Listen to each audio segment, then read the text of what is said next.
नमस्कार, आप देख रहे हैं स्काईनेट टीवी इंडिया। पेश आज के मुख्य समाचार। भारतीय अध्यात्म को वैश्विक गौरव दिलाने वाले महान कर्मयोगी, राष्ट्रीय चेतना के प्रतीक परम आदरणीय स्वामी विवेकानंद जी को उनकी जयंती पर शत शत नमन। कर्नाटक के हुबली में गुरुवार को प्रधानमंत्री नरेंद्र मोदी जी की सुरक्षा में चूक का मामला सामने आया है। पीएम यहां युवा महोत्सव का उद्घाटन करने पहुंचे थे। रोड शो के दौरान एक युवक दौड़ता हुआ उनकी कार के गेट तक पहुंच गया और उन्हें माला पहनाने की कोशिश करने लगा।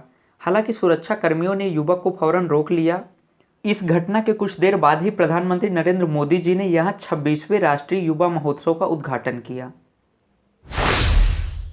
इंदौर में आयोजित 2 दिवसीय ग्लोबल इन्वेस्टर समिट का समापन हो गया है। समिट के दूसरे दिन आखिरी सत्र में 3 साल में भारत की इकोनॉमी को 5 ट्रिलियन में मध्य प्रदेश के योगदान विषय पर चर्चा की गई। सेशन में राज्य सरकार की ओर से बताया गया कि 2026-27 तक मध्य प्रदेश की इकोनॉमी 41 लाख करोड़ हो जाएगी। समिट के समापन समारोह में सीएम शिवराज सिंह चौहान ने निवेशकों से कहा कि आपके निवेश की एक पाई भी व्यर्थ नहीं जाने दी जाएगी। उन्होंने कहा कि मध्य प्रदेश ऊंची उड़ान भरने के लिए टेक ऑफ कर रहा है। वहीं ज्योतिरादित्य सिंधिया ने सीएम शिवराज सिंह चौहान को शिल्पकार बताया। प्रवासी भारतीय सम्मेलन और ग्लोबल इन्वेस्टर समिट के समापन के बाद अब भारत G20 की बैठकों और शिखर सम्मेलनों के लिए एजेंडा तैयार करेगा। G20 की पहली बैठक 13 व 14 फरवरी को इंदौर में होगी। खंडवा में गुरुवार दोपहर बड़ा हादसा हो गया। यात्रियों से भरी तेज रफ्तार बस ने बाइक सवार दंपति को टक्कर मार दी। टक्कर के बाद बस बाइक सवार युवक को घसीटते हुए सड़क किनारे नाले में जाकर पलट गई। हादसे में युवक की मौके पर ही मौत हो गई। जेसीबी की मदद से उसका शव निकालना पड़ा। हादसे में 15 से अधिक यात्री घायल हुए हैं।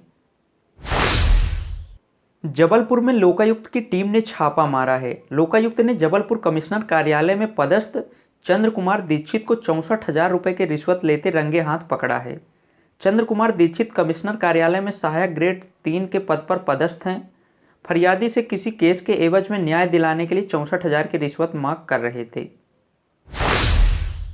रीवा जिले में लगातार पर्यटन को बढ़ावा देने का कार्य जारी है। रीवा शहर के छोटी पुल के पास शानदार इको पार्क बनाया जा रहा है। इसी कड़ी में जिले के गोविंदगढ़ तालाब को पर्यटक के रूप में विकसित करने का प्रयास प्रशासन द्वारा किया जा रहा है। रीवा कलेक्टर मनोज पुष्प ने कहा कि आने वाले समय में पर्यटक गोविंदगढ़ तालाब में नौका विहार के साथ ही वाटर स्पोर्ट्स करते नजर आएंगे। इसके लिए प्रशासन ने भी अपनी तैयारियां शुरू कर दी है।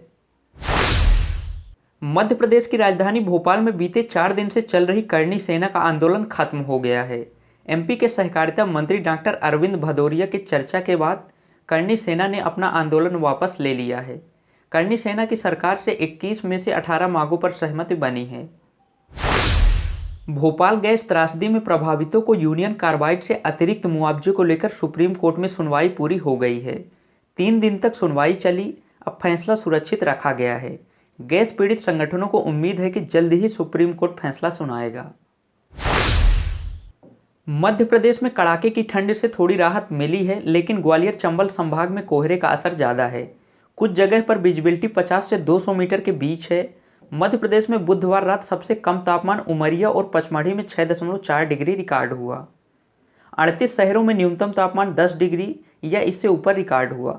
सभी शहरों में रात और दिन के पारे में मामूली बढ़त आई है। मौसम विभाग के मुताबिक अभी ठंड से राहत जरूर है, लेकिन 3 दिन के बाद फिर से कड़ाके की ठंड का दौर लौटेगा।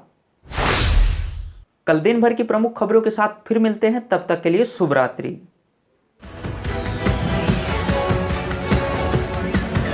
Audio